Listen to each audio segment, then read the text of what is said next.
Russia peace plan. Now the news in full. Kwara state government has directed the closure of schools across 4 local government areas amid escalating insecurity in the affected communities. The government's decision was disclosed by the Nigerian Union of Teachers Kwara State Wing in a circular issued on Wednesday by the NUT chairman Yusuf Agbola. He noted that all schools in Ibepodu, Ifelodu, and Ekiti local government areas will remain shut. Agbola explained that the union was acting strictly on instructions from the Ministry of Education and Human Capital Development after the government raised concerns over fresh security threats in Kwara South. He assured school heads and teachers that further directives would be communicated as the situation evolves.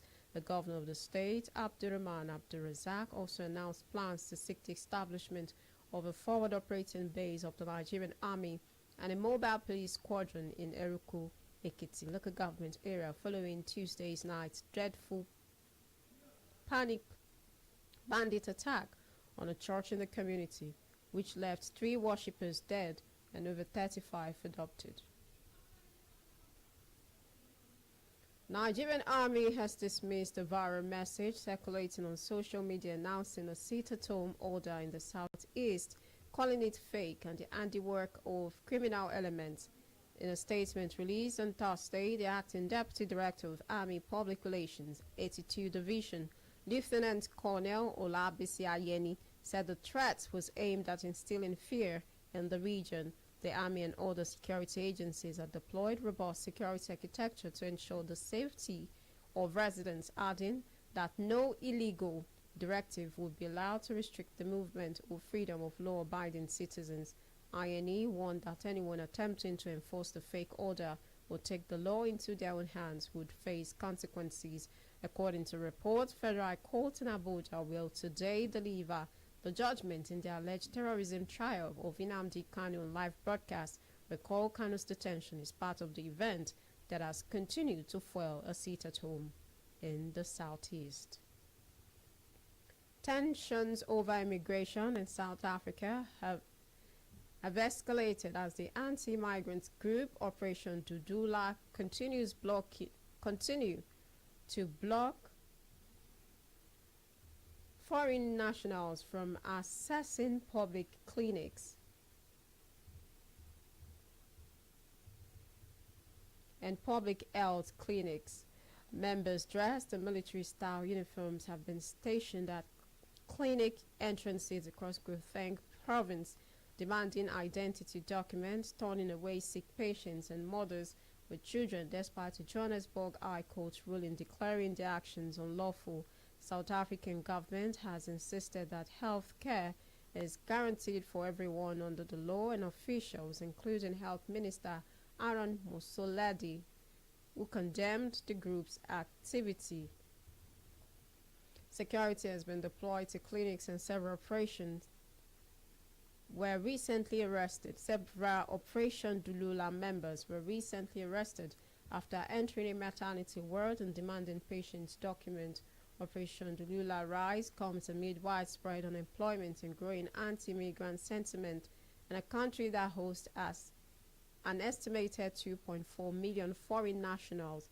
South African Human Rights Commission warned that its action mirror global increases in xenophobia. In Kenya, there's been a sharp split within the Luhya Council of Elders in Trans-Nzoia County over who to back for the 2027 gubernatorial race. One faction, led by Christopher Makoha and Ferdinand Waisia, has endorsed former Kimini Member of Parliament Chris Wamala, declaring him the rightful successor to Governor George Natembeya. The group announced its support after meeting at Wamawa's residence, stating their decision followed extensive consultation and was final. However, the council's official chairperson, John Sululu, in a media chat with newsmen at Kiminini constituency office in Kitale town, and Secretary David Tulala have dismissed the endorsement, accusing the elders of a rival group of impersonation. The They insist that legitimate council supports current Kimini Member of Parliament. In Ethiopia, to ensure better access to education, and telecom organization in Ethiopia, Ethio, is exploring a major step toward digitizing education in the country after holding talks with the Adama Education Bureau on deploying its cloud-based education management system in public schools. The platform, known as EMS, will streamline classroom and administrative tasks by offering digital tools for teachers to take attendance, record grades, and share results, while giving parents real-time access to their children's academic progress. Though no formal rollout has been approved, the discussions signal growing momentum toward a nationwide digital education partnership. The initiative aligns with Ethiopia's Digital Ethiopia 2025 agenda and Ethio's Telecom's new 3-year strategy, Next Horizon Digital and Beyond 2028, which aims to expand the company's footprint in fintech, e-commerce, cloud services, and digital solutions for sectors like education and healthcare. The telecom operator said the efforts could play a key role in accelerating the country's digital transformation and strengthen his contribution to national development. You are listening to Vicinity 95.3 FM, transmitting live from Ikejile, Ijesha. Global News will continue shortly.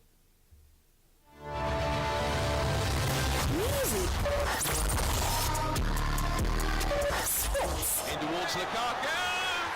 Entertainment. Cut the beat. Politics. All on your darling station, Vicinity 95.3 FM, Ikejile, Ijesha. Thanks for staying tuned for news updates and live streaming. Visit our website at vicinity953fm.com.ng. You can also provide us information via email at vicinitynewsroom@gmail.com or call 081-436-58302. Now the rest of the news. U.S. senior officials at Pentagon have arrived in Kyiv for high-level talks aimed at exploring ways to end the war between Ukraine and Russia. The delegation, led by United States Army Secretary Dan Driscoll, is expected to meet President Volodymyr Zelensky on Thursday in a fact-finding mission. Their visit comes amid reports of a draft Russia peace framework requiring major concessions from Ukraine, which includes giving up territory and sharply reducing its military. Claims neither Washington nor Moscow has confirmed. The report emerged on the same day Russia missile and Down syndrome strike killed at least 26 people in the western Ukrainian city of Ternopil. Ukrainian officials said the talks with the U.S. team will focus on battlefield conditions and possible steps toward a ceasefire. European leaders have warned that no peace plan can succeed without Ukrainian consent, while Zelensky has repeatedly rejected any territorial concessions.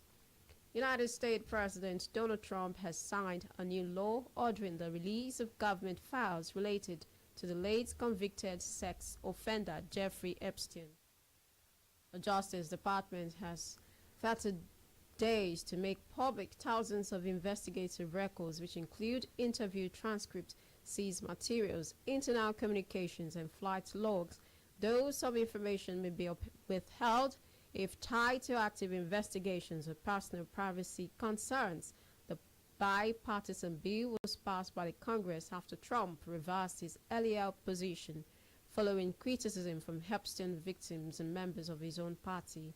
Trump now claims the disclosure will expose prominent Democrats despite Epstein's documented ties to figures across political lines, including Trump himself, who has denied any wrongdoing. Victims' families welcomed the new law as monumental, saying every name must be revealed.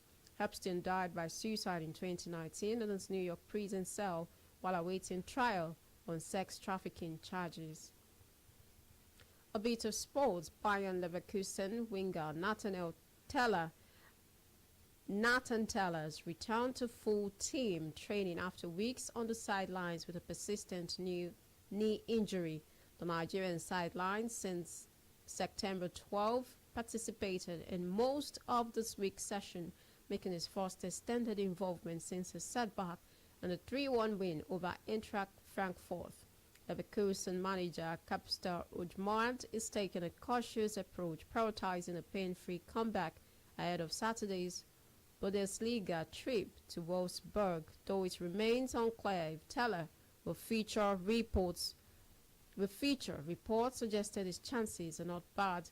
His return comes at a crucial time as Leverkusen prepare for a demanding run of 8 features in 4 weeks, including high-profile clashes against Manchester City, Borussia Dortmund, Newcastle United, and RB Leipzig.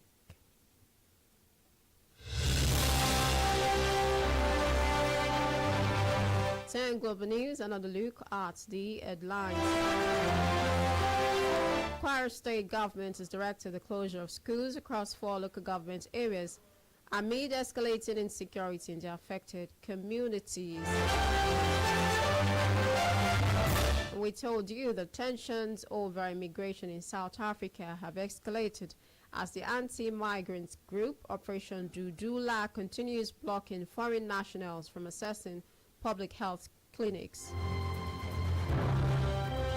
Lastly, you heard U.S. senior officials at Pentagon have arrived in Kyiv for high-level talks aimed at exploring ways to end the war between Ukraine and Russia. And just before we go, the last line. The question isn't who is going to let me, it's who is going to stop me. That was Global News, edited by Shah Ibrahim. I am OLUWAFUNKE Israel. Thanks for listening. Please stay tuned for news nationwide at 6 o'clock. Good afternoon.